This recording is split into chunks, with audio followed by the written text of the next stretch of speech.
त्यांनी काल भाजप संदर्भात मोठी नाराजी व्यक्त केली आहे. ते म्हणतायत की शिवसेनेला भाजप हे काही दिवसात संपवून टाकणार आहे आणि एकनाथ शिंदे साहेबांचा ते ममता बॅनर्जी करून टाकतील. तुमचं काय अनुभव आहे? काय महाराष्ट्रातली जनता हे सगळं पाहून राहिली आहे की महाराष्ट्रात काय चाललेलं आहे. बाळासाहेब ठाकरेंच्या विचाराला तिलांजली मिळत असल्यामुळे 50 आमदारांना घेऊन एकनाथ शिंदे बाहेर पडले आणि त्याच्यामुळेच भारतीय जनता पक्षाला सत्तेमध्ये येता आलं आणि पुन्हा दुसरी सत्ता त्यावेळी पाहता आली. आणि एकनाथ शिंदे साहेबांना ममता बॅनर्जी करणं इतकं सोपं पण त्या ठिकाणचं नाही आहे, कारण शेवटी त्यांच्या पाठी महाराष्ट्राची जनता आणि तसं त्यांनी काम केलेलं आहे. अब्दुल सत्तार जे काही बोलले त्याची ही व्यथा ही खरोखर व्यथा आहे.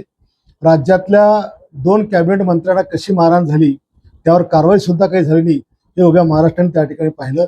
अजितदादांच्या पत्नी सुनेत्राताई यांचा अर्थ खातं सुद्धा अजून त्यांना मित्रपक्ष आमचा देत नाही. त्याच्यामुळे त्यांच्या सोबत सुद्धा आमच्यासारखाच खेळ होतो की काय असं आम्हाला दिसून राहिलेलं आहे.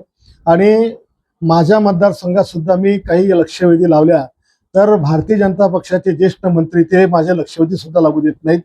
आणि भूखंड ज्या लोकांनी खाल्लेत, ज्यांच्या मी लक्षवेधी लावल्या त्यांना पाठीशी घालायचं काम देखील या ठिकाणी होतं. एक माझ्या मतदारसंघात सुद्धा मला मोठ्या प्रमाणामध्ये या माझ्या मित्र पक्षाचा म्हणजे अन्याय आणि त्यांचा हस्तक्षेप मला या ठिकाणी पाहायला मिळतोय आणि हे या राज्याकरता चांगलं नाही आहे.